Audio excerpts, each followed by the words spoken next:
আজকে যেখান থেকে শুরু করব সেটা হলো প্লাস্টিড কোষের গঠন চ্যাপ্টারের দ্বিতীয় লেকচার এটা। তো প্লাস্টিড দিয়ে আমাদের আজকের পড়াশোনা। প্লাস্টিড জিনিসটা কি বলতো? প্লাস্টিড জিনিসটা হলো, মনে রাখবা, কোষের যে অঙ্গাণুগুলো আছে সেগুলোর মধ্যে সর্ববৃহৎ অঙ্গাণু যেটা, সেটাই হলো সর্ববৃহৎ অঙ্গাণু হলো প্লাস্টিড। তাহলে মনে রাখবা, কোষ অঙ্গাণুর মধ্যে সর্ববৃহৎ কোনটা, সেটা হলো প্লাস্টিড। প্লাস্টিড বিভিন্ন আকৃতির হয়ে থাকে, ডিম্বা আকৃতির হতে পারে, ফিতা আকৃতির হতে পারে এবং তারকা আকৃতির হতে পারে। ডিম্বা আকৃতির, ফিতা আকৃতির এবং তারকা আকৃতির, তিনটা আকৃতির হতে পারে প্লাস্টিড। এই প্লাস্টিড যেটা এটা প্রথম লক্ষ্য করেন কে এবং নামকরণ করেন কে? তার নাম হলো শিম্পার। তাহলে প্লাস্টিড নামকরণ এবং প্রথম লক্ষ্য করেন কে? তার নাম হলো শিম্পার। এই প্লাস্টিড যেটা আছে এটা কিন্তু মূলত কয়েকটা ভাগে ভাগ করা যায়। তিনটা ভাগ আমরা বলতে পারি, একটা হলো লিউকোপ্লাস্ট, ক্রোমোপ্লাস্ট এবং ক্লোরোপ্লাস্ট। তাহলে প্লাস্টিড কয় প্রকার? তিন প্রকার। কি কি প্লাস্টিড? তিন প্রকার। কি কি? একটা হলো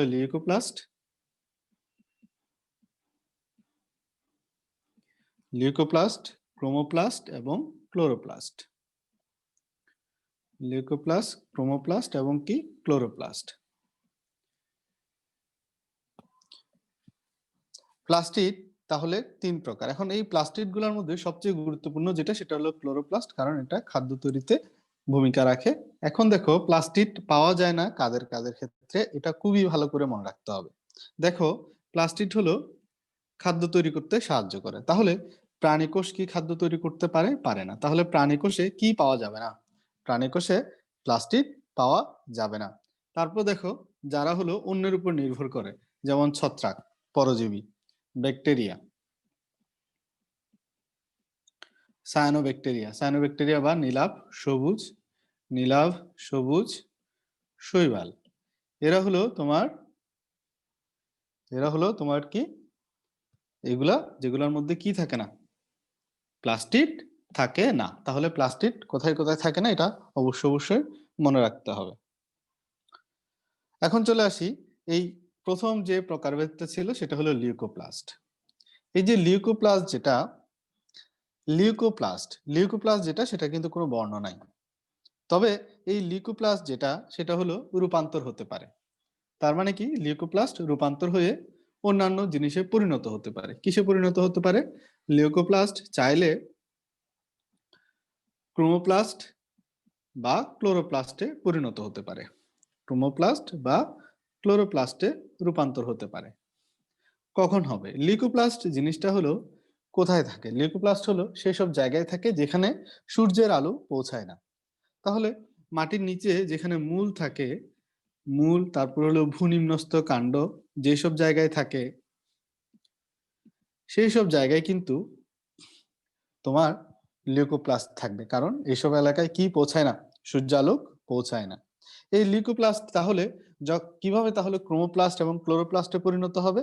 যদি সূর্যের আলোকের সংস্পর্শে আসে। অর্থাৎ লিউকোপ্লাস্ট যদি সূর্যের আলো পায়, তাহলে তারা চেঞ্জ হয়ে রূপান্তরিত হয়ে কিসে পরিণত হবে?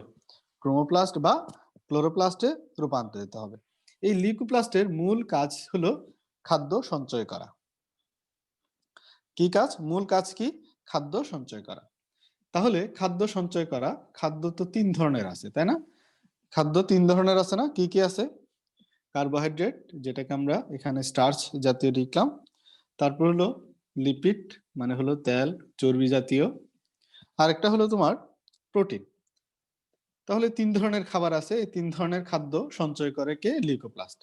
স্টার্চ সঞ্চয় করবে যেসব লিউকোপ্লাস্ট, তাদেরকে বলা হয় অ্যামাইলোপ্লাস্ট। তাদেরকে কি বলা হয়? তাদেরকে বলা হয় অ্যামাইলোপ্লাস্ট। তাহলে লিউকোপ্লাস্টের মধ্যে যারা স্টার্চ সঞ্চয় করে তাদেরকে সুন্দর করে কি নামে ডাকা হয়? অ্যামাইলোপ্লাস্ট নামে। যারা তেল বা চর্বি সঞ্চয় করে লিউকোপ্লাস্টের মধ্যে, তাদেরকে বলা হয় ইলায়োপ্লাস্ট। তাদেরকে কি বলা হয়? ইলায়োপ্লাস্ট।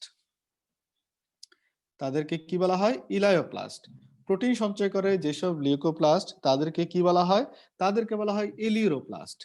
এলিউরোপ্লাস্ট আরেক নাম হলো প্রোটিনোপ্লাস্ট। অনেকে কি করে, সহজে মনে রাখার জন্য এলিউরোপ্লাস্ট বাদ দিয়ে শুধু প্রোটিনটা খেয়াল রাখে, এরকম করলে হবে না, দুইটাই খেয়াল রাখতে হবে, এলিউরোপ্লাস্টও খেয়াল রাখতে হবে, প্রোটিনোপ্লাস্টও খেয়াল রাখতে হবে। তাহলে এখানে কাজ যদি আমার আলাদা করে আসে, লিউকোপ্লাস্টের কাজ খাদ্য সঞ্চয় করা, এটা আমরা আশা করি নরমালি মনে রাখতে পারবো। এখন আসি লিউকোপ্লাস্টের পরে ক্রোমোপ্লাস্ট। লিউকোপ্লাস্টের পরে আসি আমরা ক্রোমোপ্লাস্ট। ক্রোমোপ্লাস্ট মানে ক্রোম শব্দের অর্থ হলো রঞ্জক। ক্রোম শব্দের অর্থ কি? রঞ্জক। অর্থাৎ বিভিন্ন কালারের প্লাস্টিক গুলারে বলা হয় ক্রোমোপ্লাস্ট। তো এই ক্রোমোপ্লাস্ট গুলা কি কি কালারের হতে পারে? কমলা কালার হতে পারে, কমলা লাল কালারের হতে পারে, হলুদ কালারের হতে পারে, অর্থাৎ বিভিন্ন কালারের হতে পারে।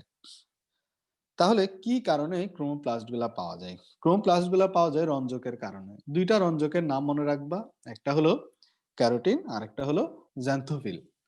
ক্যারোটিনের কালার কি অলরেডি তোমাদের বলছিলাম, ক্যারোটিনের কালার হলো কমলা বা কমলা লাল, যেটা লিখে রাখো সমস্যা নাই। আর জ্যান্থোফিল যেটা, এটার কালার তোমাদের পড়াইছি, জ্যান্থোফিলের কালার হলো হলুদ। তাহলে ক্রোমোপ্লাস্ট হলো রঙিন জাতীয় জিনিসপত্র যেগুলো আছে এগুলোতে পাওয়া যাবে। কোথায় পাওয়া যাবে? ফুলের পাপড়িতে, রঙিন ফল ও বীজ, গাজরের মূল, এইসব জায়গায় তোমার কি পাওয়া যাবে? ক্রোমোপ্লাস্ট পাওয়া যাবে। এখন আসি, তাহলে এই ক্লোরোপ্লাস্টের খেয়াল করো, এই যে ক্রোমোপ্লাস্ট যেটা, এটা হলো কালারটা আসলে এই রঞ্জকের উপর নির্ভর করে, কারণ এক একটা রঞ্জক এক এক ধরনের, তো এক এক ধরনের রঞ্জকের কারণে কালারটাও এক এক ধরনের আসে। এখানে আমরা দুইটা রঞ্জকের নাম উল্লেখ করছি। একটা কথা খেয়াল রাখবা, ফুলের পাপড়ি যেগুলো আছে এগুলা বিভিন্ন ধরনের হয়ে থাকে। এই বৈচিত্র্যপূর্ণ হওয়ার পেছনে একটা গ্লাইকোসাইডের গুরুত্বপূর্ণ ভূমিকা আছে। তো এই গ্লাইকোসাইড গুলা মূলত রঞ্জক। তো সেই রঞ্জক গুলার নাম খেয়াল করো, তাহলে পাপড়ির বর্ণ পরিবর্তনের জন্য আমরা যেটা লিখতেছি সেটা হলো অ্যান্থোসায়ানিন এবং বিটাসায়ানিন। এগুলা কি হিসেবে থাকে বলছি, আমি একটু আগে বলছি, এগুলা গ্লাইকোসাইড হিসেবে কোথায় থাকে? পাপড়ির মধ্যে বিদ্যমান থাকে। তো এখন এই গ্লাইকোসাইড যেটা থাকবে সেটার হলো একটা পিএইচ থাকে।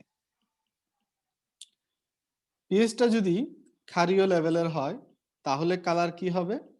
আর পিএইচটা যদি অম্লীয় হয়, অর্থাৎ গ্লাইকোসাইডের পিএইচ যেটা, সেটার উপর পাপড়ির রং নির্ভর করবে। পিএইচ যদি অম্লীয় হয় তাহলে পাপড়ির কালার হয়ে যাবে লাল, আর পিএইচ যদি ক্ষারীয় হয় তাহলে পাপড়ির কালার হবে কি? নীল। আমরা নর্মালি জানি ক্ষারীয় হলো নীল কালার ধারণ করে। এই জন্য ফুলের পাপড়ি কিন্তু নির্দেশক হিসেবে ব্যবহার করা হয়, জানো এটা? এখন নিউট্রাল যখন হয়, পিএইচ যখন নিউট্রাল হয় তখন কিন্তু বেগুনি রং ধারণ করে। পিএইচ যদি কি হয়? নিউট্রাল হয়, তখন হলো কোন রং ধারণ করে? বেগুনি রং ধারণ করে। এখন আসি আমরা ক্লোরোপ্লাস্ট। ক্লোরোপ্লাস্টে যদি আমরা যাই তাহলে খেয়াল করো, ক্লোরোপ্লাস্টের কালার হলো সবুজ, কারণ এখানে ক্লোরোফিল থাকে, এটা থাকার কারণে এটা কি হয়? সবুজ হয়।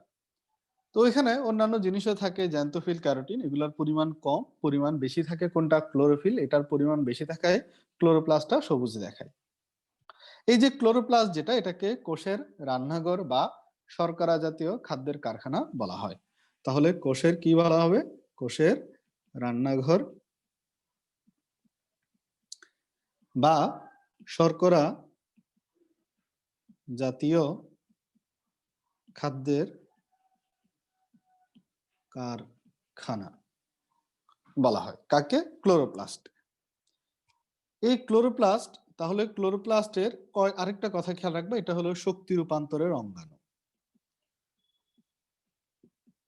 তিনটা লাইন একটু স্টার চিহ্ন দিয়ে রাখো।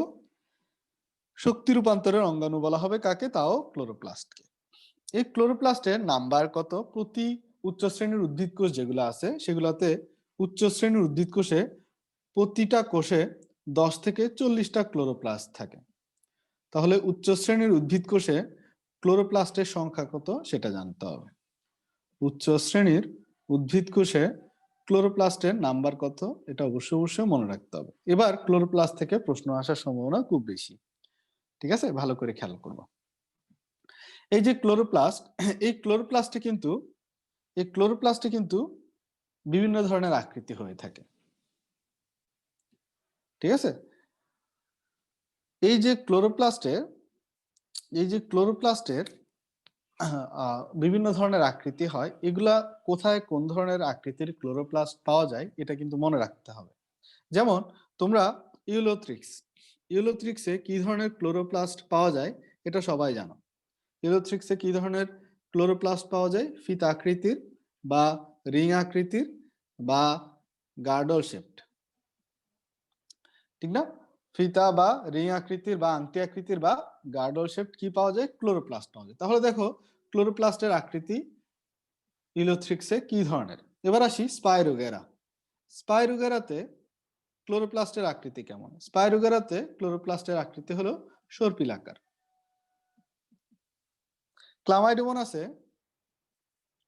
ক্লামাইডোমোনাসে আকৃতি কেমন? পেয়ালা আকৃতির। যারা ক্লাসটা কয়েকবার করবা দেখবা যে এই চ্যাপ্টারটাই অনেক ইজি লাগতেছে তোমাদের কাছে। বই পড়তে গেলে একটু কঠিন লাগে অনেক সময়, তারপরে যেটা ভাল লাগে সেটা করবা। ওইডোগোনিয়াম যেটা, এটা হলো তোমার, এটাতে হলো জালিকা আকার।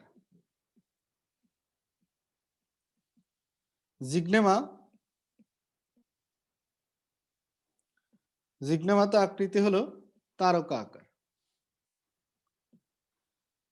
আর ফিথোফোরাতে হলো আকৃতি গোলাকার। এখানে খেয়াল করো, সবচেয়ে ইম্পর্টেন্ট যেটা সেটা হলো মনে রাখবা ক্লামাইডোমোনাস, জিগনেমা এবং ইডিগোনিয়াম। আর এই দুইটা তোমার উপরের দুইটা এমনি মনে থাকবে, কারণ এগুলা নিয়ে সবাই সবসময় আলোচনা করা হয়। ওই তিনটা মনে রাখতে হবে। ঠিক আছে, জালিকা আকার কোনটা, তারকা আকার কোনটা এবং পেয়ালা আকৃতির কোনটা, এই তিনটা খুব ভালো করে মনে রাখবা।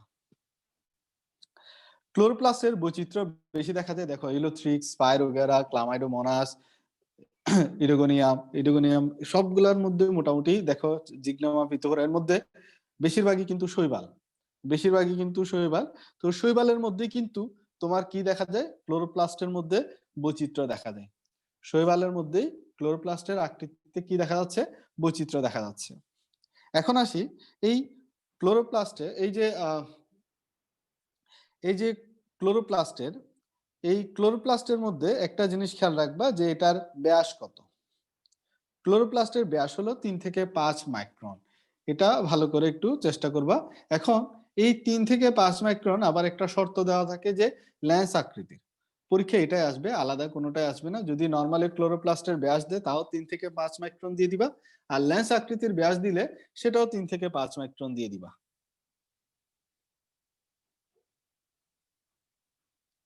বুঝা গেছে কথাটা?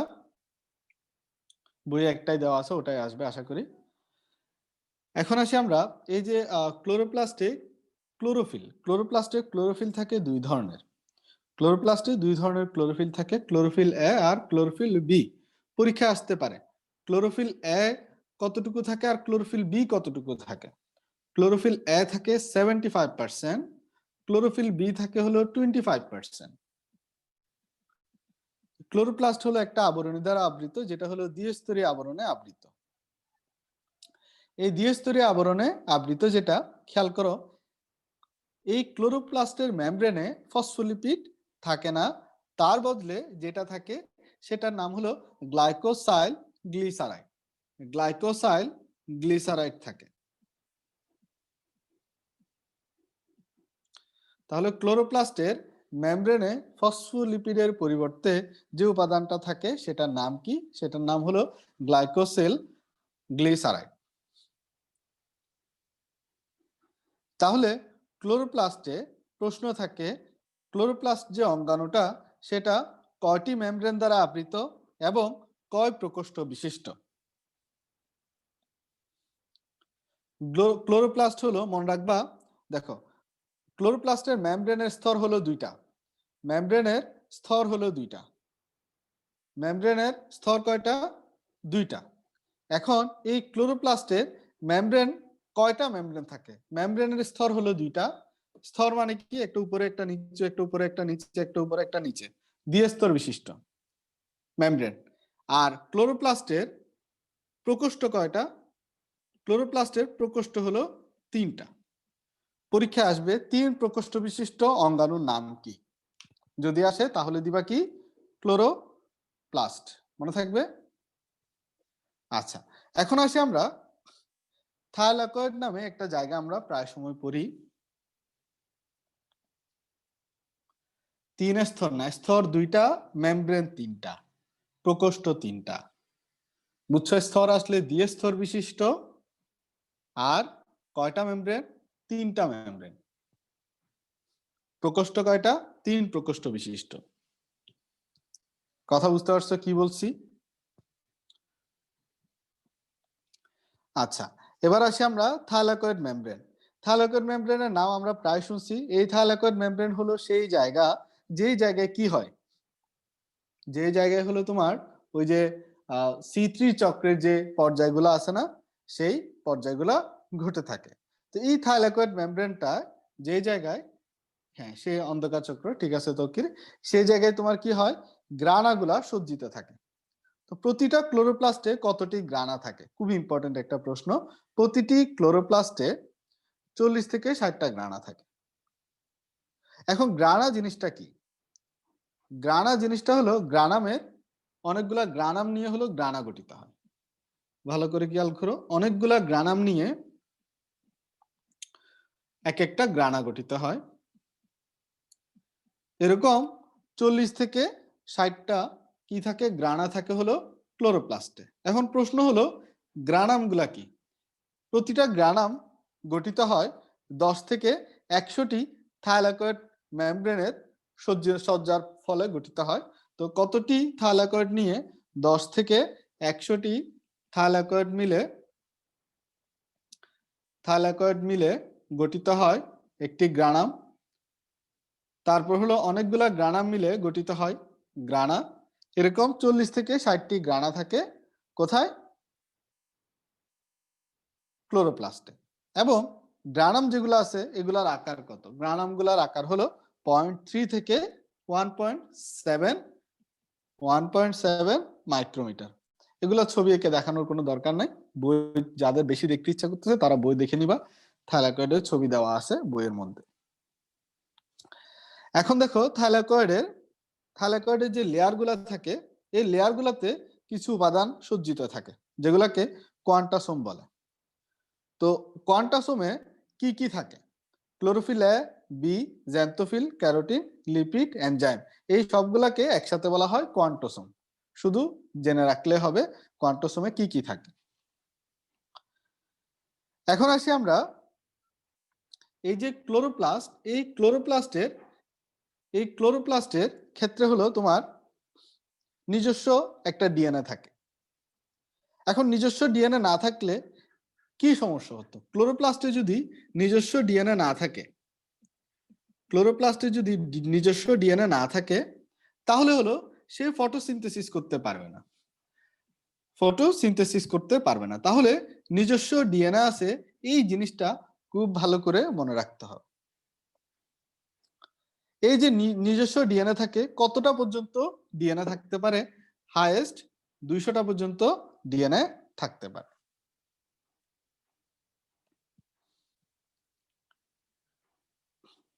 ক্লোরোপ্লাস্টের জিনোমে কি পরিমাণ বেস থাকে? ক্লোরোপ্লাস্টের জিনোমে কি পরিমাণ বেস পাওয়া যায়? ক্লোরোপ্লাস্টের জিনোমে বেস পাওয়া যায় প্রায় 120 থেকে 160 কিলো। 120 থেকে 160 কিলো বেস পাওয়া যায় জিনোমের মধ্যে। আর এই যে ক্লোরোপ্লাস্ট, এটার গঠনের মধ্যে কি পরিমাণ লিপিড এবং কি পরিমাণ প্রোটিন পাওয়া যায় এটা খুব ভালো করে খেয়াল রাখবা। এই যে ক্লোরোপ্লাস্টকে যদি আমরা শুষ্ক করি, শুষ্ক ওজনের, শুষ্ক ওজনের ক্লোরোপ্লাস্টের শুষ্ক ওজনের 35 থেকে 55% হলো 55% হলো প্রোটিন, আর শুষ্ক ওজনের 10 থেকে 20% হলো লিপিড। মনে থাকবে জিনিসটা? তাহলে শুষ্ক ওজনের কতটুকু কি এটা একটু খেয়াল রাখবা। এখন প্রোটিনের মধ্যে এই যে প্রোটিন যেগুলা পাওয়া যায়, এই টোটাল প্রোটিনের মধ্যে কিছু পরিমাণ প্রোটিন আছে দ্রবণীয়, কিছু পরিমাণ প্রোটিন আছে অদ্রবণীয়। তাহলে বলতো কি পরিমাণ প্রোটিন অদ্রবণীয়, কি পরিমাণ প্রোটিন অদ্রবণীয় বলতো?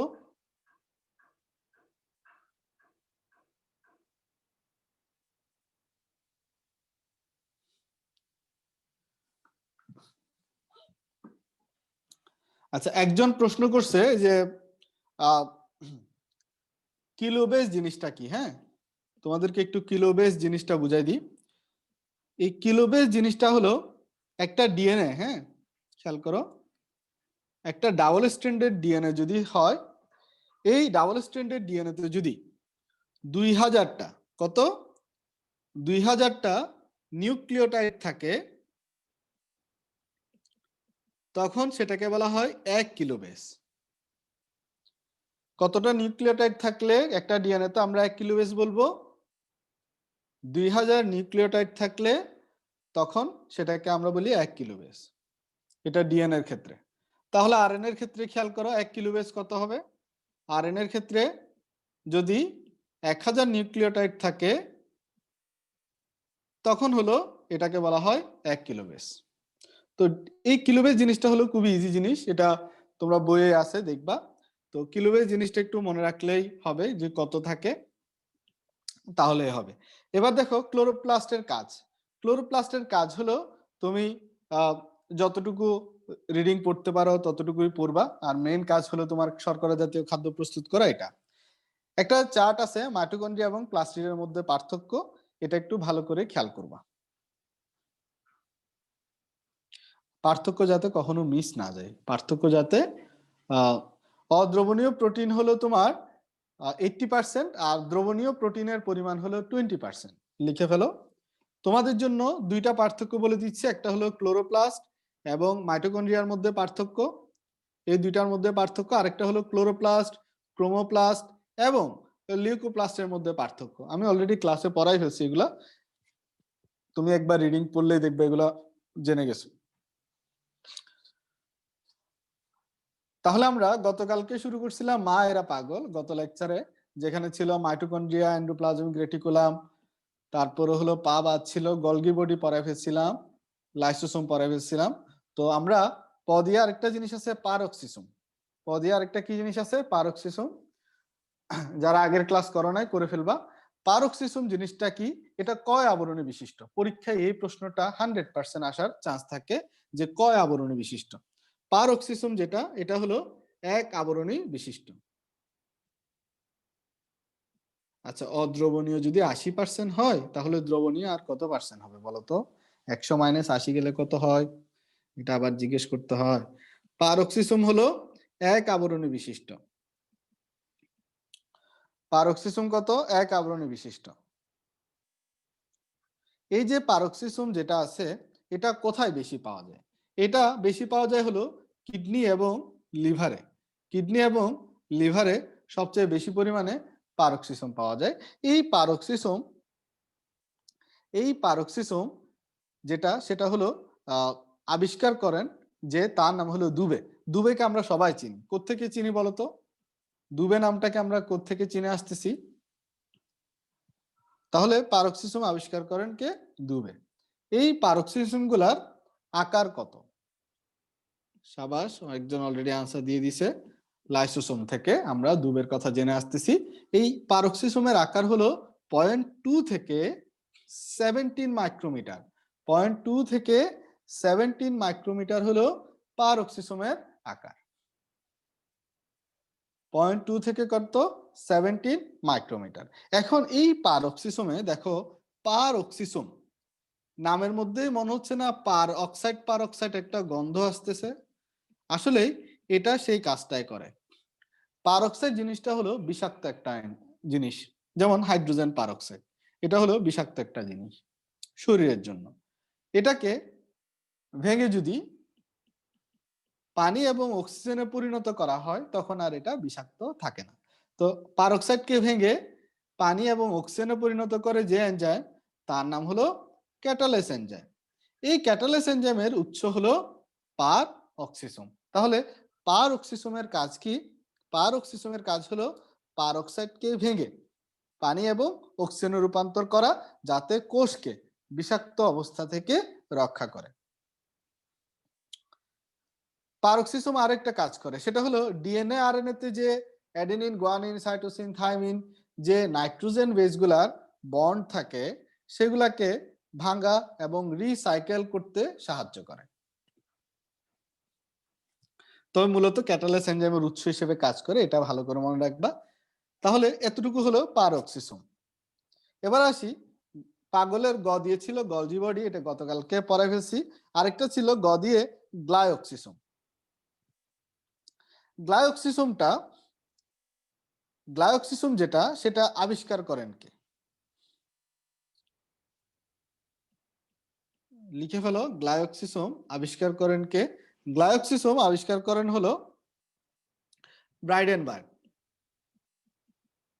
ব্রাইডেনবার্গ আবিষ্কার করেন। তো এই যে আবিষ্কার করছেন গ্লাইঅক্সিসোম, এটাও কিন্তু এক আবরণী বিশিষ্ট। এটাও কিন্তু কি এক আবরণী বিশিষ্ট, এবং এদের ব্যাস 0.5 থেকে 1.5 মাইক্রোমিটার। এখানে বিভিন্ন ধরনের এনজাইম পাওয়া যায়। এই যে বিভিন্ন ধরনের এনজাইম পাওয়া যায়, যেমন ম্যালেট সিনথেসিস, তারপর হলো তোমার ক্যাটালেস, গ্লাইকোলো অক্সিডেজ, এই যে বিভিন্ন ধরনের এনজাইম পাওয়া যায়, এই এনজাইমগুলা কোন চক্রে ব্যবহৃত হয়? মনে রাখবা, গ্লাইঅক্সিসোমে যে এনজাইমগুলা পাওয়া যায় সেগুলা ব্যবহৃত হয় বিটা অক্সিডেশনের ক্ষেত্রে, আর হলো গ্লাইঅক্সালো চক্রে। তাহলে গ্লাইঅক্সিসোমের ব্যবহার দেখো নামের সাথে মিল আছে, গ্লাইঅক্সালো চক্রে ব্যবহৃত হয় গ্লাইঅক্সিসোমে থাকা এনজাইমগুলা। মনে থাকবে। প্রশ্ন থাকতে পারে গ্লাইঅক্সিসোমের কাজ কি? গ্লাইঅক্সিসোমের কাজ হলো প্রধানত লিপিড সঞ্চয় করা, লিপিডের বিপাক নিয়ন্ত্রণ করা এবং লিপিড প্রয়োজন অনুসারে ব্যবহার করা। অর্থাৎ লিপিড সম্পর্কিত সবকিছুই হলো গ্লাইঅক্সিসোমের কাজ। তাহলে লিখে রাখো, লিপিড সঞ্চয় বা বিপাক কাজে সাহায্য করে গ্লাইঅক্সিসোম। তাহলে আমাদের অঙ্গাণু, ঝিল্লিবদ্ধ অঙ্গাণুগুলা সবগুলাই শেষ। তাহলে যেগুলোর মধ্যে আবরণী ছিল, অঙ্গাণু যেগুলোতে আবরণী থাকার কথা, সেগুলা নিয়ে আলোচনা আমাদের টোটালি শেষ। তাহলে এখন আলোচনা শুরু হবে যেগুলোর আবরণী নাই, যেমন রাইবোজোম। রাইবোজোমের আবরণী কিন্তু নাই। এই রাইবোজোম ব্যাপারটা পরীক্ষার হলে একটু বেশি গুরুত্ব পায়, কারণ কি, এটা প্রোটিন সংশ্লেষণে ভূমিকা রাখে। প্রোটিন সংশ্লেষণে ভূমিকা রাখে। আরো একটা কাজ হলো, এটা হলো দেখা যায় অঙ্গাণুগুলোর আলোচনায় প্রথমেই রাইবোজোম নিয়ে আলোচনা করা হয়, এই জন্য রাইবোজোমের ব্যাপারটা একটু ভালো করে খেয়াল রাখতে হয়। রাইবোজোমের ক্ষেত্রে খেয়াল করো, প্রথমে জানতে হবে আবিষ্কারককে, নামকরণকে। এই রাইবোজোম হলো আবিষ্কার করেন জর্জ প্যালেট। জর্জ প্যালেট হলো কি করেন? আবিষ্কার করেন। তাহলে রাইবোজোমের আবিষ্কারক কাকে দিব আমরা? প্যালেট। আর এটার নামকরণ করেন কে? এই রাইবোজোমের নামকরণ করেন রবার্টস। রাইবোজোমের নামকরণ করেন কে? রবার্টস। আপাতত এই দুইটা বিজ্ঞানীর নাম মনে রাখো, আর লাগবে না আশা করি এখান থেকে। এখন এই যে রাইবোজোম যেটা, এই রাইবোজোমে কিন্তু আবরণী আছে নাকি নাই বলতো? রাইবোজোমে আবরণী নাই।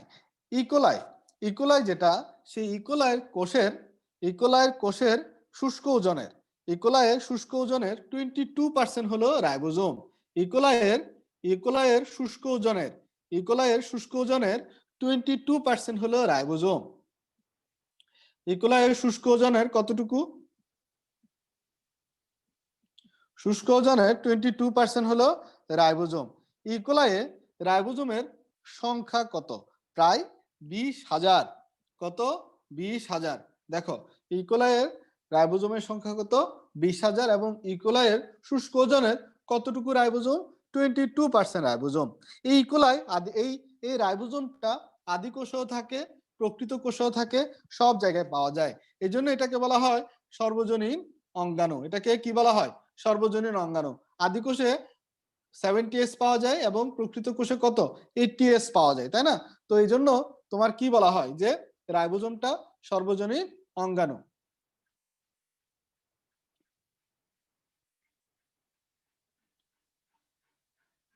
এখন আসি, এই যে রাইবোজোমে দুই ধরনের রাইবোজোমকে নাম বললাম, একটা হলো 70s, একটা হলো 80s। রাইবোজোমের দুইটা নাম বললাম, একটা হলো 70s, একটা হলো 80s। এস মানে হলো সেটবার্গ ইউনিট বলা হয় এগুলাকে। এই 70s রাইবোজোমের আণবিক ওজন হলো কত? 70s রাইবোজোমের আণবিক ওজন হলো 2.7 × 10⁶ ডাল্টন। আর 80s রাইবোজোমের কত? 80s রাইবোজোমের হলো আণবিক ওজন হলো 40 × 10⁶ ডাল্টন। মনে থাকবে?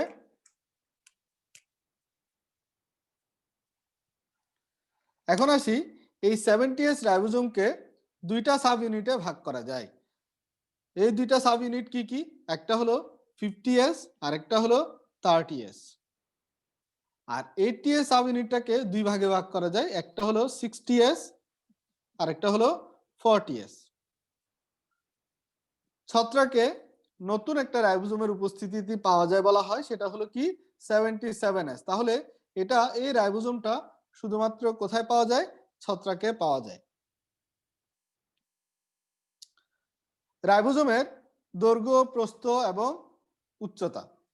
তো এই রাইবোজোমের উচ্চতাগুলো খেয়াল করো। রাইবোজোমের উচ্চতা হলো 20 ন্যানোমিটার আর এটা চওড়াই হলো 22 ন্যানোমিটার। তাহলে উচ্চতা কত? 20 ন্যানোমিটার আর চওড়া কত? 22 ন্যানোমিটার। রাইবোজোমে আরএনএ এবং প্রোটিন সম পরিমাণে থাকে, অর্থাৎ সমান অনুপাতে থাকে। তাহলে রাইবোজোমের প্রধান উপাদান খেয়াল রাখবা কি কি? রাইবোজোমের প্রধান উপাদান হলো আরএনএ এবং প্রোটিন। রাইবোজোমে যদি আরএনএ যদি এক অংশ থাকে, প্রোটিনও থাকবে এক অংশ, অর্থাৎ আরএনএ এবং প্রোটিনের অনুপাত হবে কত? 1:1। এখন আসি আমরা 70s রাইবোজোমে কি কি আরএনএ থাকে। 70s রাইবোজোমে যে আরএনএ গুলা থাকে সেগুলো হলো তিনটা আরআরএনএ। তিনটা আরআরএনএ থাকে। আর 80s রাইবোজোমে চারটি 80s রাইবোজোমে চারটি আরএনএ থাকে। আরআরএনএ এটা লিখে রাখো। এখন এই তিনটা আরআরএনএ কি কি? একটা হলো 23s, একটা হলো 16s, একটা হলো 5s। আর এখানে যে চারটা আরআরএনএ থাকে সেগুলো কি কি? সেগুলো হলো 28s, 18s, 5.8s, 5s। চারটা আরআরএনএ থাকে। এবার আসি আমরা 70s এ কত ধরনের প্রোটিন থাকে। 70s এ 52 প্রকারের প্রোটিন থাকে। আর 80s এ 80 প্রকারের প্রোটিন থাকে। এটা আশা করি মনে থাকবে। এবার দেখো, এই যে 80s রাইবোজোম, এই রাইবোজোমের মধ্যে বা 70s রাইবোজোম, এই রাইবোজোমগুলোর মধ্যে খেয়াল করো বিভিন্ন ধরনের আয়ন থাকে। আয়নগুলোর নাম মনে রাখতে হবে: ম্যাগনেসিয়াম, ক্যালসিয়াম এবং ম্যাঙ্গানিজ। টেট্রাসাইক্লিন এবং স্ট্রেপ্টোমাইসিন দুইটা অ্যান্টিবায়োটিকের কথা তোমাদের পড়াইছিলাম, মনে আছে? যে এগুলা ব্যাকটেরিয়াকে ধ্বংস করে দেয়। তো এগুলো আসলে কি করে সেটা একটু বই থেকে পড়ে নিবা। বইয়ের মধ্যে আছে টেট্রাসাইক্লিন এবং স্ট্রেপ্টোমাইসিন, এই জায়গাটা রাইবোজোমের এখানে কোথায় আছে খুঁজে বের করবা। তাহলে রাইবোজোমের মূল কাজ হলো প্রোটিন তৈরি করা। রাইবোজোমকে বলা হয় এজন্য প্রোটিন ফ্যাক্টরি। রাইবোজোমকে কি বলা হয়? প্রোটিন ফ্যাক্টরি বলা হয়। তাহলে রাইবোজোমকে কি বলা হয়? প্রোটিন ফ্যাক্টরি বলা হয়। ভেরি গুড সাগুপা, সালসাবিল। আচ্ছা, এখন দেখো গ্লুকোজের ফসফোরাইলেশন ঘটে।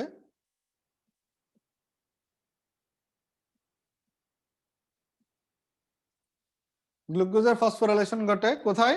সেটাও রাইবোজোমে ঘটে। তাহলে রাইবোজোমের এই দুইটা কাজ ভালো করে মনে রাখবা, আর বাকিটা তুমি একবার রিডিং করবা। সবগুলা কাজই বলছিলাম একবার রিডিং করতে, ঠিক আছে? গতকালকে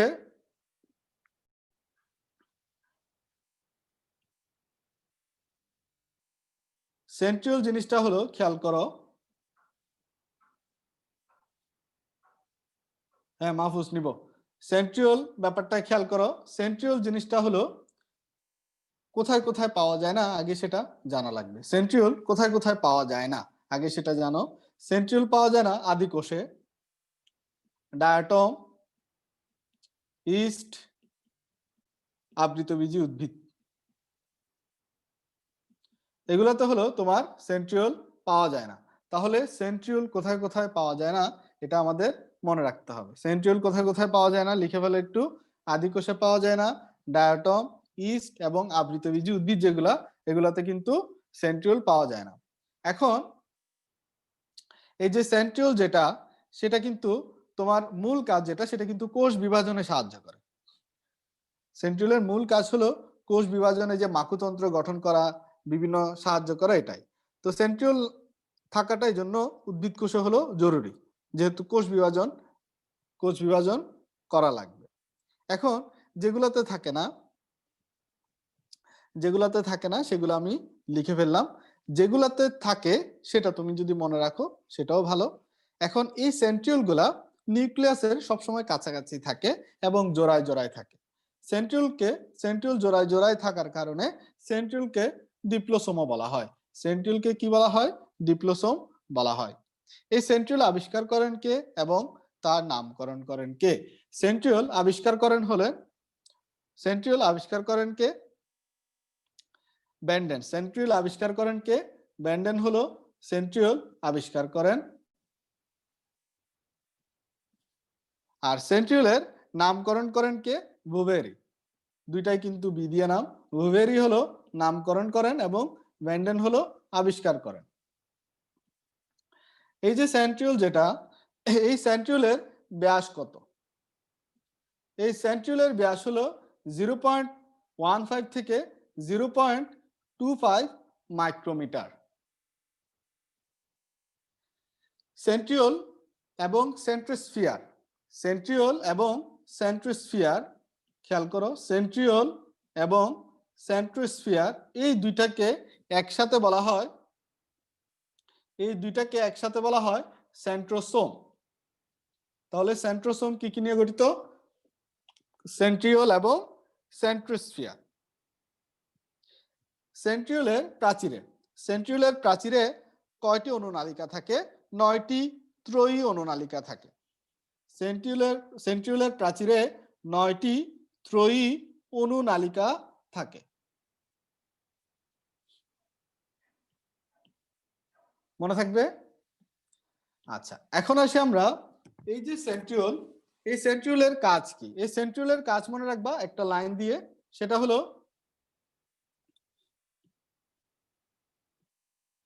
হলো কি?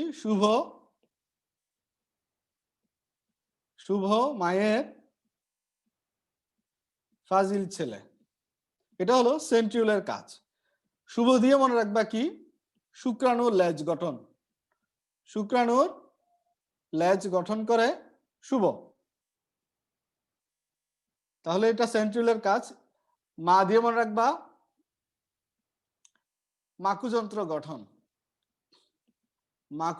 গঠন করে কে? তাহলে সেটা হলো সেন্ট্রিওলের কাজ। ফাজিল হলো কে? ফ্লাজেলা গঠন করে, সেটাও সেন্ট্রিওলের কাজ। ছেলে হলো সিলিয়া গঠন করা, এটাও সেন্ট্রিওলের কাজ। তাহলে সেন্ট্রিওলের কাজগুলা ভালো করে মনে রাখবা। এখন আসি মাইক্রোটিউবিউলস। মাইক্রোটিউবিউলস যেটা, এই মাইক্রোটিউবিউলস হলো আবিষ্কার করেন কে এবং এটা লক্ষ্য করেন কে? মাইক্রোটিউবিউলস আবিষ্কার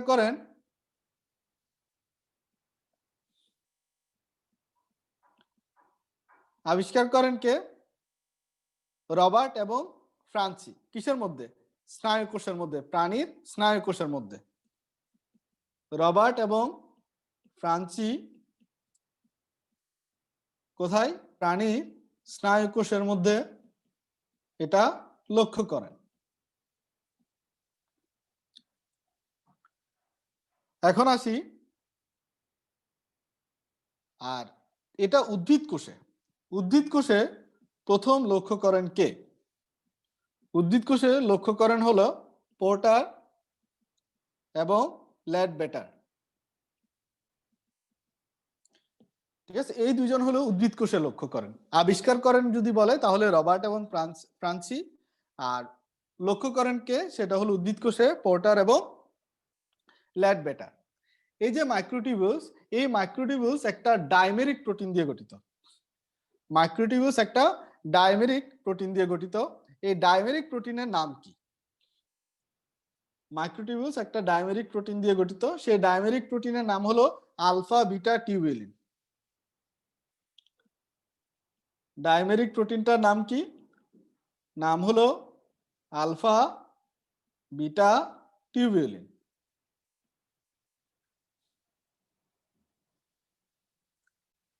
এখন আসি, এই আলফা বিটা টিউবিউলিন যে ডাইমেরিক প্রোটিন, এটা কিন্তু মাইক্রোটিউবিউলস গঠন করে। এই মাইক্রোটিউবিউলসে টোটাল কতটা এরকম ডাইমেরিক প্রোটিন থাকে? প্রতিটি মাইক্রোটিউবিউলসে প্রায় এরকম 13টি ডাইমেরিক প্রোটিন থাকে, যেগুলোকে বলা হয় প্রোটোটিউবিউল। প্রোটোটিউবিউল বলা হয়।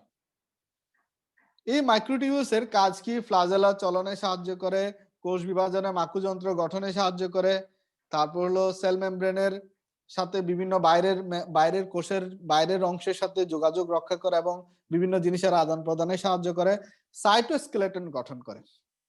সাইটোস্কেলেটনকে বলা হয় কোষের কঙ্কাল।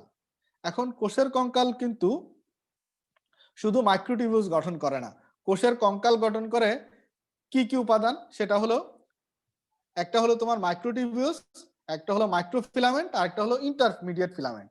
তাহলে কোষীয় কঙ্কাল কারা কারা গঠন করে?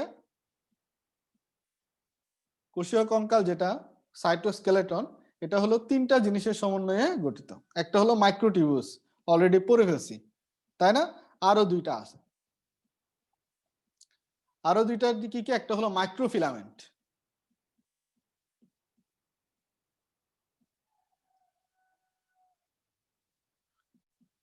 আরেকটা হলো ইন্টারমিডিয়েট ফিলামেন্ট।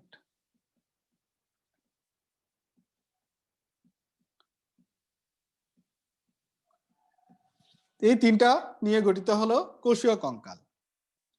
এই কোষীয় কঙ্কাল, তাহলে আমাদের সেকেন্ড জিনিস যেটা, সেটা হলো মাইক্রোফিলামেন্ট সম্পর্কিত।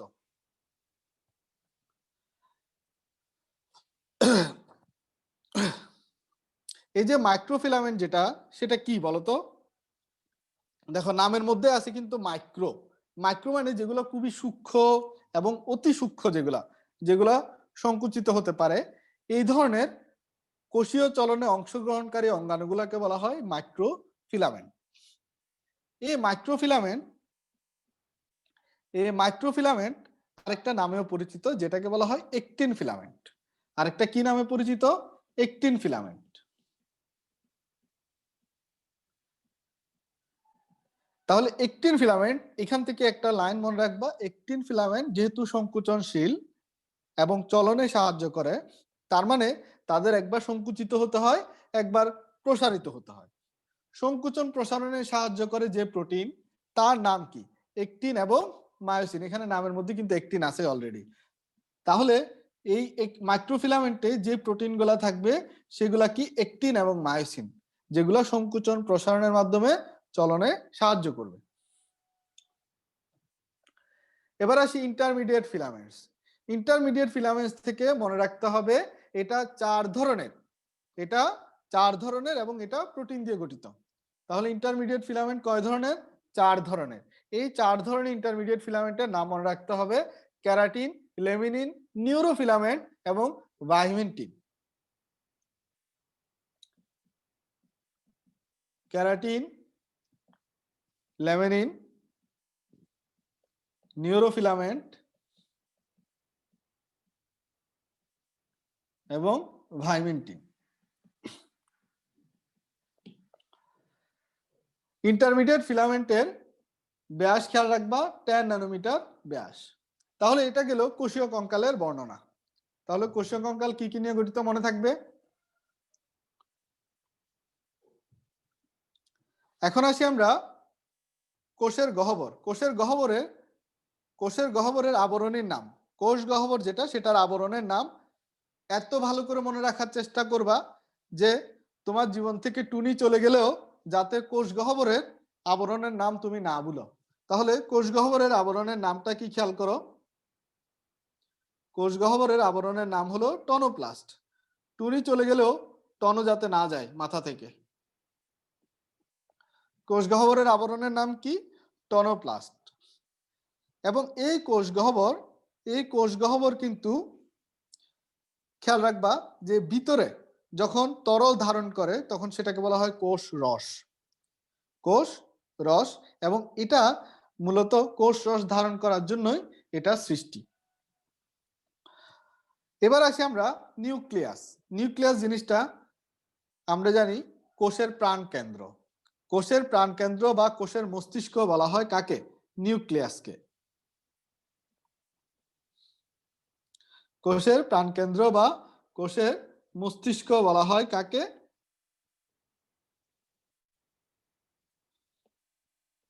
নিউক্লিয়াসকে।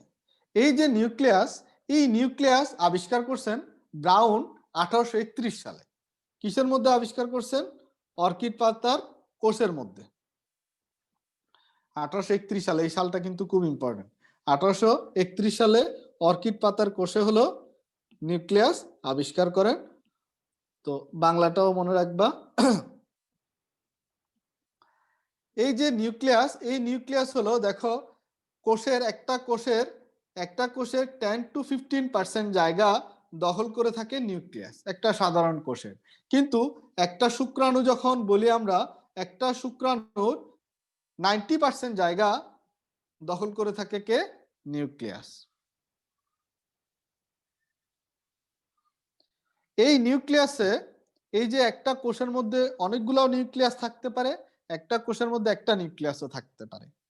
একটা কোষের মধ্যে অনেকগুলো যখন নিউক্লিয়াস থাকে সেই ধরনের উদ্ভিদ কোষকে কি বলা হয়? সিনোসাইট। এই সিনোসাইট কোথায় পাওয়া যায়? এটা তোমাদের বাড়ির কাজ। দেখি সিনোসাইট কোথায় কোথায় পাওয়া যায়, এটা তোমরা উদাহরণ বা বই থেকে খুঁজে বের করবা। এখন আসি এই যে নিউক্লিয়াস, এই নিউক্লিয়াসটা নাই কোথায় কোথায়? মনে রাখবা লোহিত রক্তকণিকা, শিবকোষ, এগুলোতে কি নাই? নিউক্লিয়াস নাই।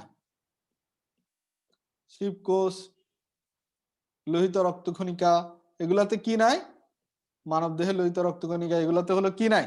এগুলো হলো, এটা কিন্তু মানুষের, খেয়াল রাখিও, রুই মাছের বললে হবে না, কিন্তু মানুষের লোহিত রক্তকণিকায় কি নাই? নিউক্লিয়াস নাই। নিউক্লিয়াস কোথায় কোথায় নাই? শিবকোষ এবং মানুষের লোহিত রক্তকণিকায় নিউক্লিয়াস নাই। এখন আসি এই নিউক্লিয়াস যেটা, এই নিউক্লিয়াসের গঠন যদি খেয়াল করো, এটার 4টা অংশ থাকে। নিউক্লিয়ার মেমব্রেন থাকে, নিউক্লিয়ার প্লাজম থাকে, নিউক্লিওলাস থাকে এবং ক্রোমাটিন তন্তু থাকে। তাহলে একটা নিউক্লিয়াসের অংশ কয়টা? 4টা অংশ। নিউক্লিয়ার মেমব্রেন বা নিউক্লিয়ার এনভেলপ, নিউক্লিওপ্লাজম,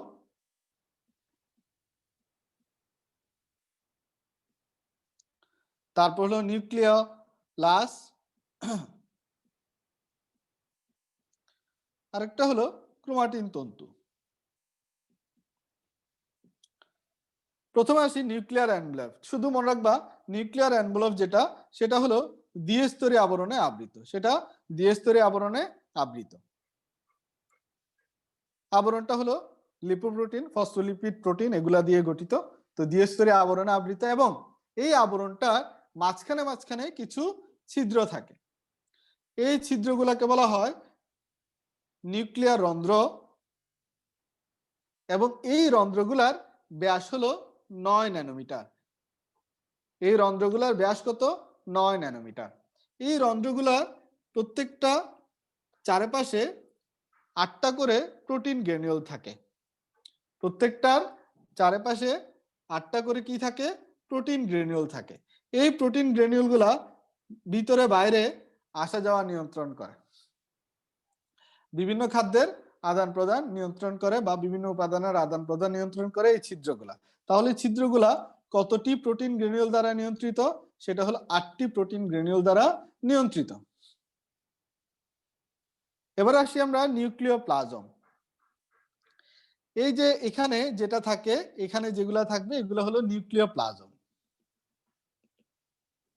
এই নিউক্লিওপ্লাজম যেটা, সেটা হলো স্বচ্ছ, ঘন এবং দানাদার তরল পদার্থ। এই নিউক্লিওপ্লাজমের আরেকটা নাম কি? নিউক্লিওপ্লাজমের আরেকটা নাম হলো ক্যারিওলিম্ফ।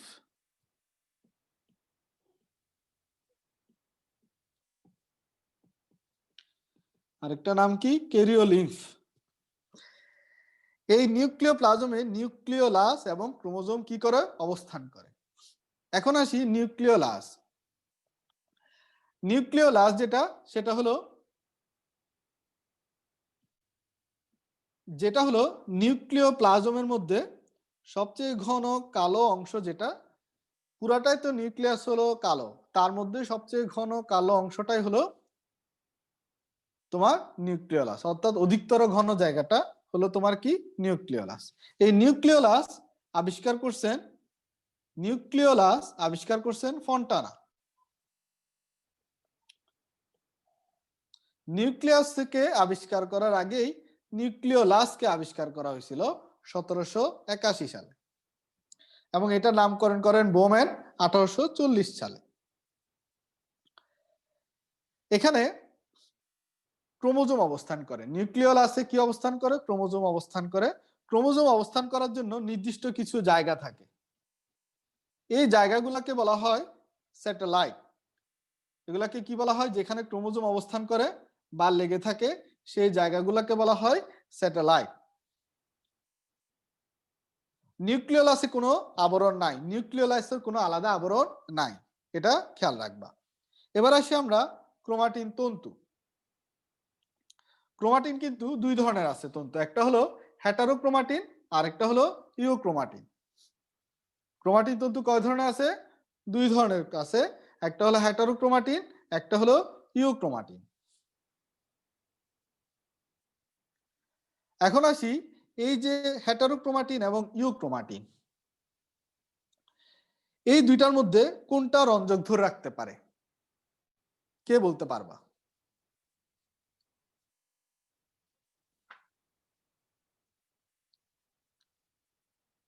ইউক্রোমাটিন হলো রঞ্জক ধরে রাখতে পারে, হেটারোক্রোমাটিন কিন্তু রঞ্জক ধরে রাখতে পারে না।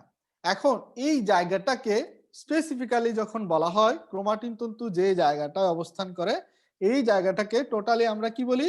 ক্রোমোজোম বলি। তাহলে ক্রোমোজোম জিনিসটাকে যদি ডিফাইন করতে যায়, তাহলে এটাকে আসলে সহজে ডিফাইন করা যাবে এমন কিছুই নাই। কারণ এই ক্রোমোজোম জিনিসটা হলো একজন মানুষের বংশগতির ধারক এবং বাহক। এখন আসি ক্রোমোজোমের আবিষ্কারক কে? ক্রোমাটিন তন্তু, এরপরে আসি আমরা কি? ক্রোমোজোম। ক্রোমোজোমের আবিষ্কারক কে? ক্রোমোজোমের আবিষ্কারক কে যদি আসে, তাহলে খেয়াল রাখবে এটা হলো স্টার্সবার্জার। কারণ এই ক্রোমোজোমটাকে কিন্তু গঠন যেটা, এটা মূলত লক্ষ্য করছিলেন স্টার্সবার্জার। আর এটার পরবর্তীতে বিভিন্ন নামকরণ করছে, যেমন ক্রোমাটিন, তারপর হলো ক্রোমোজোম, এগুলা নামকরণ করছে ফ্লেমিং, ওয়েলডিয়ার। তো এত কিছু মনে রাখার দরকার নাই। এই যে ক্রোমোজোম যেটা আছে, এই ক্রোমোজোমের সংখ্যার একটা চার্ট আছে বইয়ের মধ্যে। যারা যারা তোমার খুব ভালো স্টুডেন্ট এবং যারা খুব ভালো জায়গায় যেতে চাও, এই চার্টটা মনে রাখা 100% ইম্পর্টেন্ট। যারা ভালো করতে চাও, খুব ভালো, এখানে কোনো অবহেলা নাই, এই চার্ট মনে রাখাই লাগবে। এখন তুমি বলতে পারো যে সায়েন্টিফিক নেমগুলো মনে রাখবো কিনা। যে কয়টা পারো মনে রাখবা, যে কয়টা পারো না সে কয়টা শুধু বাংলা নামটা পড়ে ক্রোমোজোম সংখ্যা পড়ে ফেলবা। যেমন ধানের বৈজ্ঞানিক নাম তুমি জানো, অরাইজা সেটিভা। অরাইজা সেটিভা জিনিসটা নামটা যেহেতু জানো তুমি, এখান থেকে ক্রোমোজোম সংখ্যা তুমি বলতে পারবা 24। তো 24 ওয়ালা যদি আর কিছু থাকে সেটাও খুঁজে বের করবা, না থাকলে ওই একটাই আছে এরকম পড়ে ফেলবা। টমেটোরও 24। তো টমেটোর বৈজ্ঞানিক নাম তুমি হয়তো মুখস্থ নাও করতে পারো, তবে একবার দেখবা, কারণ এই চার্ট থেকে বৈজ্ঞানিক নাম আসার চান্স আছে, কিন্তু পরীক্ষা আসলে এই চার্ট থেকেই সায়েন্টিফিক নেম চলে আসবে যদি আসে। আচ্ছা, ক্রোমোজোমের সংখ্যার কথা বলি। ক্রোমোজোম হলো সবচেয়ে কম কোথায় পাওয়া যায় এবং সবচেয়ে বেশি কোথায় পাওয়া যায়। ক্রোমোজোম সংখ্যা উদ্ভিদের মধ্যে সবচেয়ে কম পাওয়া যায় হলো হ্যাপ্লোপ্যাপাস গ্রেসিলাসে। হ্যাপ্লোপ্যাপাস গ্রেসিলাসে হলো হ্যাপ্লোপ্যাপাস গ্রেসিলিসে হলো তোমার সবচেয়ে কম, 4টি। কতটি? মাত্র 4টি তোমার কি পাওয়া যায়, ক্রোমোজোম পাওয়া যায়। এটা ডিপ্লয়েড ক্রোমোজোম, কিন্তু 2n। ডিপ্লয়েড ক্রোমোজোম কয়টা পাওয়া যাবে? 4টা পাওয়া যাবে হ্যাপ্লোপ্যাপাস গ্রেসিলিসে। সবচেয়ে বেশি ক্রোমোজোম কোথায় পাওয়া যায় সেটা হলো পোয়া লিটারোসাতে। পোয়া লিটারোসাতে ক্রোমোজোম সংখ্যা হলো 506 থেকে 530টি। এটা হলো ডিপ্লয়েড সংখ্যা ক্রোমোজোম। তাহলে উদ্ভিদ কোষের মধ্যে বেশি কোথায় পাওয়া যায় এবং কম কোথায় পাওয়া যায় মনে রাখতে হবে। ক্রোমোজোম সংখ্যা এখন দেখো, তাহলে এই দুইটাই হলো, খেয়াল রাখবা, এই দুইটা হলো পুষ্পক উদ্ভিদ। এবার আসি আমরা ফার্নবর্গীয় উদ্ভিদের ক্ষেত্রে সবচেয়ে বেশি কোথায় পাওয়া যায়। ফার্নবর্গীয় উদ্ভিদের মধ্যে সবচেয়ে বেশি ক্রোমোজোম পাওয়া যায় অফিগ্লোসাম রেটিকুলেটাম।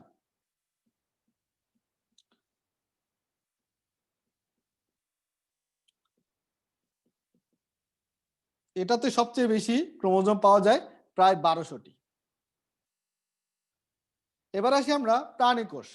প্রাণী কোষে সবচেয়ে বেশি ক্রোমোজোম পাওয়া যায় কতটি? প্রাণী কোষের মধ্যে সবচেয়ে বেশি ক্রোমোজোম রেডিওলারিয়া। রেডিওলারিয়া যে প্রোটোজোয়া আছে এগুলাতে অলাকান্তা স্পিসিস বলা হয়। তো রেডিওলারিয়া প্রজাতি যেগুলো আছে,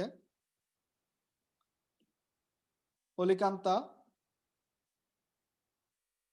এটা আগে অলিকান্তা ছিল, নতুন বইয়ে দেখা যাচ্ছে বানানে একটু চেঞ্জ আসছে, অলাকান্তা দিছে, দুইটাই মনে রাখো। এটাতে হলো ক্রোমোজোম সংখ্যা হলো তোমার 1600। এগুলো দ্বিপ্রস্থ ক্রোমোজোম। আর সর্বনিম্ন ক্রোমোজোম পাওয়া যায় প্রাণীর ক্ষেত্রে গোলকৃমিতে, এসকারিস লুম্ব্রিকার্স বা এসকারিস মেগালোক্যাফালাস, এগুলাতে গোলকৃমিতে 2n মানে ডিপ্লয়েড ক্রোমোজোম পাওয়া যায় কতটি? 2টি। তাহলে এটা হলো প্রাণী কোষের ক্ষেত্রে। মানুষে ডিপ্লয়েড ক্রোমোজোম থাকে 46টি, এগুলাতে জানো 44টি হলো অটোসোম এবং 2টা হলো সেক্স ক্রোমোজোম। এই যে মানুষের ক্ষেত্রে যে ক্রোমোজোম গুলা, মানুষের ক্ষেত্রে অটোসোম কত? 44টি, এবং সেক্স ক্রোমোজোম কত? 2টি। এই মানুষের ক্রোমোজোম গুলার দৈর্ঘ্য হলো 4 থেকে 6 মাইক্রোমিটার। মানুষের ক্রোমোজোমের দৈর্ঘ্য কত? 4 থেকে 6 মাইক্রোমিটার। এটা হলো মানুষের ক্রোমোজোমের দৈর্ঘ্য। তারপর যদি বলি ড্রসোফিলা, ড্রসোফিলার ক্রোমোজোমের দৈর্ঘ্য কত? তাহলে হলো 3 মাইক্রোমিটার। আর ভুট্টার যদি বলি, ভুট্টার ক্রোমোজোমের দৈর্ঘ্য কত? তাহলে হলো 8 থেকে 12 মাইক্রোমিটার। ক্রোমোজোমের ব্যাস কত? বলছিলাম ক্রোমোজোমের ব্যাস যখন জিজ্ঞেস করব তখন তোমাদেরকে বলতে হবে এটার সাথে কার মিলে। ক্রোমোজোমের ব্যাস হলো 0.2 থেকে 2 মাইক্রোমিটার। এটা কার সাথে মিলে বলো তো?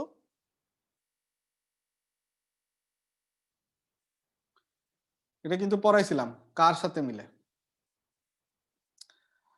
যার সাথে মিলে খুঁজে বের করো। এটা হলো মাইটোকন্ড্রিয়ার বৃত্তাকার মাইটোকন্ড্রিয়ার ব্যাস এবং ক্রোমোজোমের ব্যাস কি সমান। বৃত্তাকার মাইটোকন্ড্রিয়ার ব্যাস এবং ক্রোমোজোমের ব্যাস কি সমান। আর ক্রোমোজোমের দৈর্ঘ্য কত হয়? ক্রোমোজোমের দৈর্ঘ্য হয় 3.5 থেকে 30 মাইক্রোমিটার পর্যন্ত। ক্রোমোজোমের দৈর্ঘ্য কত? 3.5 থেকে 30 মাইক্রোমিটার পর্যন্ত হয়ে থাকে। এখন ক্রোমোজোম বিভিন্ন আকৃতির পাওয়া যায়। ক্রোমোজোমের বিভিন্ন আকৃতি হলো VLJI, এটা তোমাদের বাড়ির কাজ। VLJI কোন আকৃতিকে কি বলা হয়? মেটাসেন্ট্রিক কোনটা, সাবমেটাসেন্ট্রিক কোনটা, অ্যাক্রোসেন্ট্রিক কোনটা, ট্যালোসেন্ট্রিক কোনটা, এটা হলো তোমরা বের করবা যে এই ক্রোমোজোমগুলোর আকৃতি কোনটাকে কি বলা হয়। পারবা না? এখন তাহলে এই সেন্ট্রোমিয়ারের অবস্থান অনুযায়ী, সেন্ট্রোমিয়ারের এটা হলো এই 4টা ভাগে যে ভাগ করা হয়, এটা হলো সেন্ট্রোমিয়ারের অবস্থান অনুযায়ী। তাহলে সেন্ট্রোমিয়ারের অবস্থান অনুযায়ী ক্রোমোজোমকে 4টা ভাগে ভাগ করা হয়। এই যে মেটাসেন্ট্রিক যেটা ভি অক্ষরের মতো, সেটা পাওয়া যায় সোলানাম নিগ্রাম। সোলানাম নিগ্রামের সবকটি ক্রোমোজোম হলো মেটাসেন্ট্রিক, বলে দিলাম তাই না?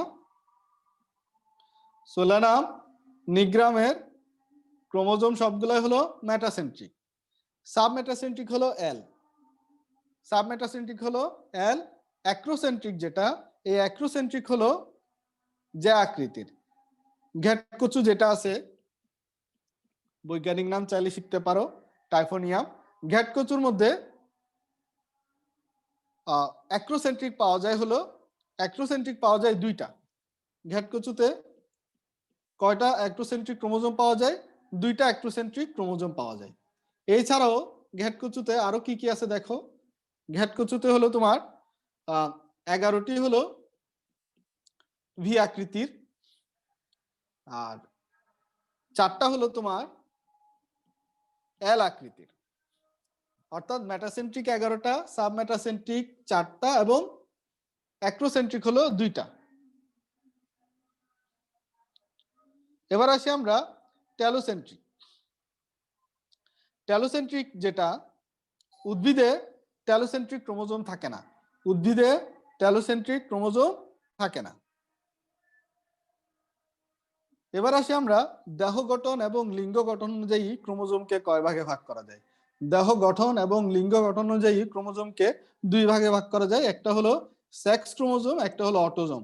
তাহলে এটা লিঙ্গ নির্ধারণ করতে সাহায্য করে, আর দেহ গঠনে সাহায্য করে যে ক্রোমোজোম, এটাকে 2 ভাগে ভাগ করা হয়েছে। তো সেক্স ক্রোমোজোমাল সমস্যাগুলো আমরা জানি কি কি, বর্ণান্ধতা, হিমোফিলিয়া, এগুলো হলো সেক্স ক্রোমোজোমাল সমস্যা। তো সেক্স ক্রোমোজোম মানুষের কয়টা থাকে? 2টা। অটোসোম থাকে মানুষের কয়টা? 44টা। আচ্ছা, এবার শুরু করি আমরা এই যে ক্রোমোজোমের প্রকারভেদ। ক্রোমোজোমের প্রকারভেদ হলো সেন্ট্রোমিয়ারের সংখ্যা অনুযায়ী ক্রোমোজোম 5 প্রকার। সেন্ট্রোমিয়ারের সংখ্যা অনুযায়ী ক্রোমোজোম 5 প্রকার। সেন্ট্রোমিয়ারের সংখ্যা মানে কি? যদি একটা সেন্ট্রোমিয়ার থাকে তখন সেই ক্রোমোজোমকে বলা হয় মনোসেন্ট্রিক। 2টা সেন্ট্রোমিয়ার থাকলে সেই ক্রোমোজোমকে বলা হয় ডাইসেন্ট্রিক। 2 এর অধিক সেন্ট্রোমিয়ার থাকলে সেটাকে বলা হয় পলিসেন্ট্রিক ক্রোমোজোম। যদি সেন্ট্রোমিয়ার সুস্পষ্টভাবে অবস্থান বোঝা না যায় তখন সেটাকে বলা হয় ডিফিউজড ক্রোমোজোম। ডিফিউজড। আর ক্রোমোজোমের যদি সেন্ট্রোমিয়ার থাকেই না তখন সেটাকে বলা হয় অ্যাবসেন্স অফ সেন্ট্রোসোম বা অ্যাসেন্ট্রিক। ডিফিউজড মানে হলো স্পষ্ট না ক্রোমোজোমের অবস্থান, আর অ্যাসেন্ট্রিক মানে সেন্ট্রোমিয়ার নাই। এখন খেয়াল করো মনোসেন্ট্রিক। মনোসেন্ট্রিক হলো বেশিরভাগ উদ্ভিদে মনোসেন্ট্রিক ক্রোমোজোম পাওয়া যায়। ডাইসেন্ট্রিক ক্রোমোজোম পাওয়া যায় গমের কয়েকটি প্রজাতিতে। ডাইসেন্ট্রিক ক্রোমোজোম পাওয়া যায় গমের কয়েকটি প্রজাতিতে। পলিসেন্ট্রিক ক্রোমোজোম পাওয়া যায় কলা গাছে। ডিফিউজডের উদাহরণ নাই, শুধু ডেফিনেশন মনে রাখবা। অ্যাসেন্ট্রিক যেহেতু সেন্ট্রোমিয়ার নাই, তাহলে এটা কোষ বিভাজনে কোনো কি অংশগ্রহণ করে না, এবং এটা নরমালি অন্য একটা ক্রোমোজোমের ভাঙা অংশ বলে এটাকে অভিহিত করা হয়। এখন আসি আমরা, একটা ক্রোমোজোমের বিভিন্ন অংশ থাকে, যেমন ক্রোমাটিন, ক্রোমাটিড, সেন্ট্রোমিয়ার, বাহু, কাইনেটোকর, ক্রোমোমিয়ার, গৌণকুঞ্চন, স্যাটেলাইট, টেলোমিয়ার, ম্যাট্রিক্স, পেলিকল, এগুলো হলো বিভিন্ন ধরনের অংশ থাকে। তো এই একটা ক্রোমোজোমের বিভিন্ন অংশের মধ্যে প্রথমে আসি আমরা ক্রোমাটিন। এই ক্রোমাটিন জিনিসটা, এই ক্রোমাটিন তন্তুকে দুইটা ভাগে ভাগ করা হয়, যে হেটারোক্রোমাটিন আর ইউক্রোমাটিন, তাই না? একটু আগে বলছি না ক্রোমাটিন। এই ক্রোমাটিনকে দুইটা ভাগে ভাগ করা হয়, একটা হলো হেটারোক্রোমাটিন, একটা হলো ইউক্রোমাটিন। হেটারোক্রোমাটিন যেটা, এটা হলো, এই ক্রোমাটিনটা হলো তোমার নিষ্ক্রিয় ডিএনএ ধারণ করে। হেটারোক্রোমাটিন যেটা, সেটা হলো নিষ্ক্রিয় ডিএনএ ধারণ করে এবং এটা এমআরএনএ সংশ্লেষণে কোনো ডিএনএ ধারণ করে এবং এমআরএনএ সংশ্লেষণে কোনো ভূমিকা রাখে না।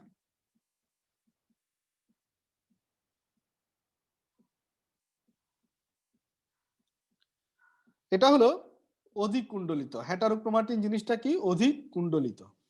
এই তিনটা কথা হেটারোক্রোমাটিন থেকে মনে রাখবা। এবার আসি ইউক্রোমাটিন। তাহলে ইউক্রোমাটিনের কথাগুলো হবে ঠিক উল্টাটা। ইউক্রোমাটিনে তাহলে ডিএনএটা কি হবে? সক্রিয়, এমআরএনএ সংশ্লেষণে ভূমিকা রাখে এবং এটা হলো কম কুণ্ডলিত। তাহলে এটা হলো ক্রোমাটিনের ব্যাপারে। এই ক্রোমাটিন তন্তুকে তাহলে দুই ভাগে ভাগ করছে, যে তার নাম কি? হেডস। হেডস ক্রোমাটিন তন্তুকে দুইটা ভাগে ভাগ করছিলেন, একটা হলো হেটারোক্রোমাটিন, একটা হলো ইউক্রোমাটিন।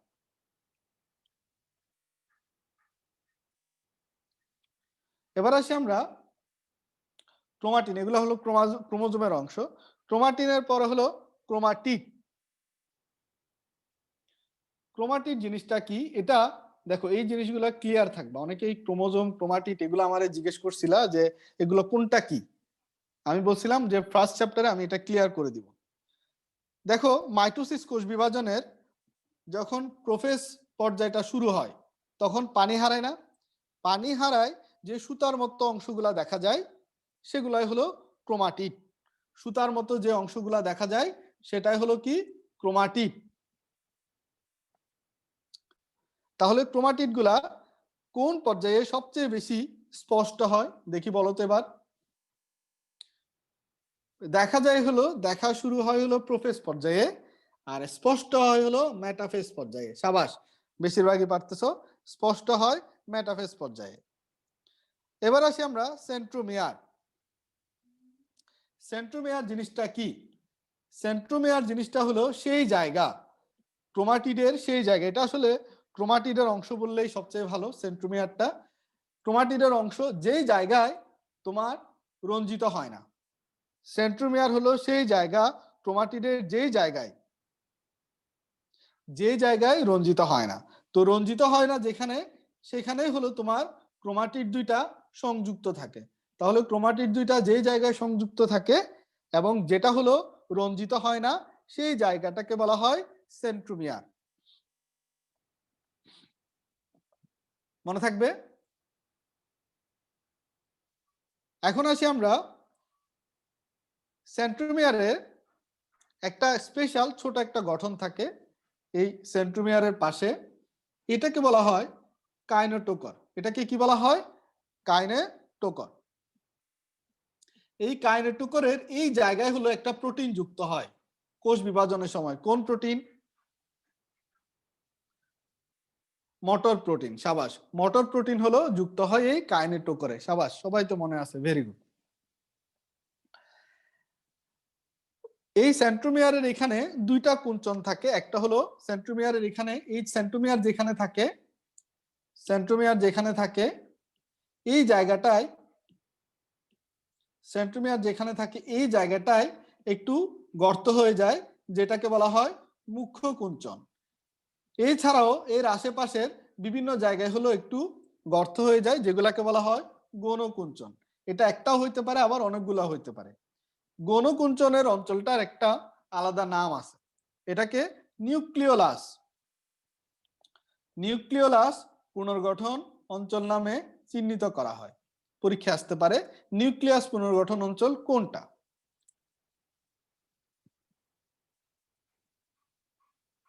ঠিক আছে? এখন এটা তোমার এখানেও হইতে পারে অথবা এখানেও হইতে পারে, বিভিন্ন জায়গায় হয় গৌণকুঞ্চন গুলা। তো কুঞ্চনগুলা তোমার সেন্ট্রোমিয়ার, একটা সেন্ট্রোমিয়ারে বেশি খাঁজ হবে আর বাকি সেন্ট্রোমিয়ার গুলাতে একটু কম কম খাঁজ সৃষ্টি হয়, তখন সেগুলাকে গৌণ কুঞ্চন বলা হয়। এখন আসি স্যাটেলাইট। স্যাটেলাইট থেকে কিছু পড়ার দরকার নাই, শুধু মনে রাখবা স্যাটেলাইট হলো ছোলার কত নাম্বার ক্রোমোজোমে স্যাটেলাইট থাকে। ছোলার কত নাম্বার ক্রোমোজোমে স্যাটেলাইট থাকে? ছোলার 1 নাম্বার ক্রোমোজোমে স্যাটেলাইট থাকে। এটা নিয়ে আর বেশি কিছু বললাম না, শুধু মনে রাখো ছোলার 1 নাম্বার ক্রোমোজোমে স্যাটেলাইট থাকে। এবার আসে টেলোমিয়ার। টেলোমিয়ার জিনিসটা কি? টেলোমিয়ার জিনিসটা হলো ক্রোমোজোমের উভয় প্রান্তে কিছু বৈশিষ্ট্যপূর্ণ অঞ্চল থাকে। এই বৈশিষ্ট্যপূর্ণ অঞ্চলগুলোকে বলা হয় টেলোমিয়ার। এই টেলোমিয়ারের কোডিং এর কারণে বিভিন্ন ধরনের এনজাইম খরিত হয়। যে এনজাইমের মধ্যে একটা গুরুত্বপূর্ণ এনজাইমের নাম হলো টেলোমারেস এনজাইম। এই টেলোমারেস এনজাইমটার কাজ কি? মনে রাখবা এই টেলোমারেস এনজাইমটা জরা রোধ করে। জরা রোধ মানে কি? স্কিন কি হয়ে যায়, একটা সময় গিয়ে স্কিন কি হয়ে যায়, কুচকে যায় না, এটা প্রতিরোধ করে যে এনজাইমটা, তার নাম হলো টেলোমারেস এনজাইম। বয়সের সাথে সাথে এই টেলোমিয়ারের দৈর্ঘ্যটা কমতে থাকে, টেলোমারেস এনজাইমের পরিমাণও কমতে থাকে।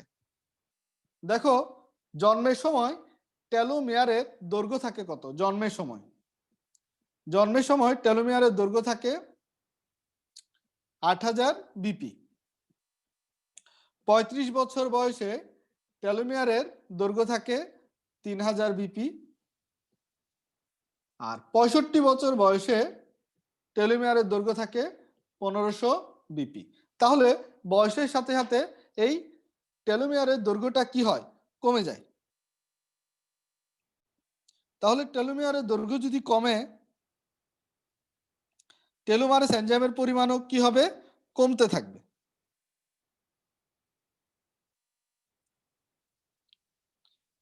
বুঝছো কথাটা?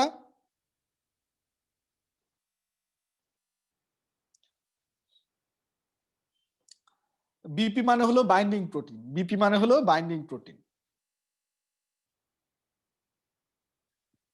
এই ক্রোমোজোমের কিন্তু উপাদানের মধ্যে নিউক্লিক অ্যাসিড এবং প্রোটিন হলো প্রধান উপাদান। ক্রোমোজোমের মধ্যে প্রধান উপাদান কি? ক্রোমোজোমের প্রধান উপাদান হলো নিউক্লিক অ্যাসিড এবং প্রোটিন। নিউক্লিক অ্যাসিড আবার দুই ধরনের, একটা হলো ডিএনএ, একটা হলো আরএনএ। এর মধ্যে ডিএনএ হলো ক্রোমোজোমের স্থায়ী উপাদান এবং ডিএনএ এর পরিমাণ 45%।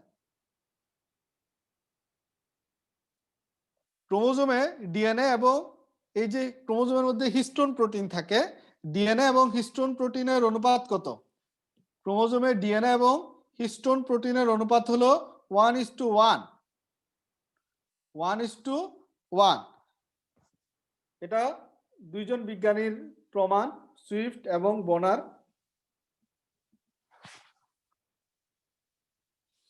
মনে রাখবা একটা জীবের কোষের 90% ডিএনএ ক্রোমোজোমের ভিতরে থাকে। তাহলে ডিএনএ কতটুকু ক্রোমোজোমের ভিতরে থাকে? 90%। আচ্ছা, এবার আসি আমরা আরএনএ। ক্রোমোজোমে আরএনএ এর পরিমাণ কতটুকু? ক্রোমোজোমে আরএনএ এর পরিমাণ 0.2 থেকে 1.4%। আরএনএ কিন্তু ক্রোমোজোমের স্থায়ী উপাদান না। এবার আসি আমরা প্রোটিন। ক্রোমোজোমে প্রোটিনের শতকরা পরিমাণ কত? 45 আর এটা 55। তাহলে আরএনএ এর পরিমাণ আসলে নগণ্য। প্রোটিন হলো দুই ধরনের আছে, ক্রোমোজোমের প্রোটিন দুই ধরনের আছে। একটা হলো উচ্চ আণবিক ভর বিশিষ্ট। প্রোটিন হলো দুই ধরনের আছে, একটা হলো উচ্চ আণবিক ভর বিশিষ্ট, একটা হলো নিম্ন আণবিক ভর বিশিষ্ট। ক্ষারীয় প্রোটিন যেগুলো আছে এগুলো হলো নিম্ন আণবিক ভর বিশিষ্ট, যেমন হিস্টোন প্রোটিন। তাহলে হিস্টোন প্রোটিন, প্রোটামিন, এগুলো হলো নিম্ন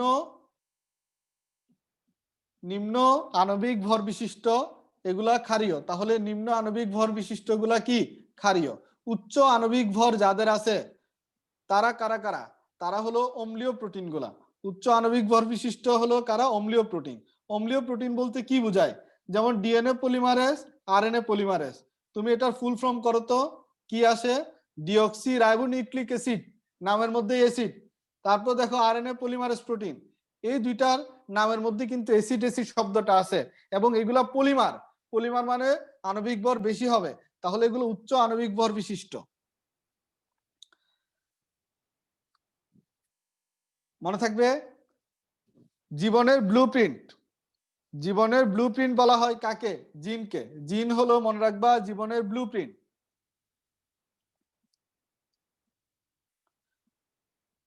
জীবনের ব্লুপ্রিন্ট বলা হয় কাকে, সেটা হলো জিনকে। আর বংশগতির ধারক ও বাহক যদি বলা হয় ক্রোমোজোমকে। বংশগতির ধারক এবং বাহক হলো কে, বংশগতির ধারক এবং বাহক হলো ক্রোমোজোম। মাস্টার মলিকিউল বললে ডিএনএ।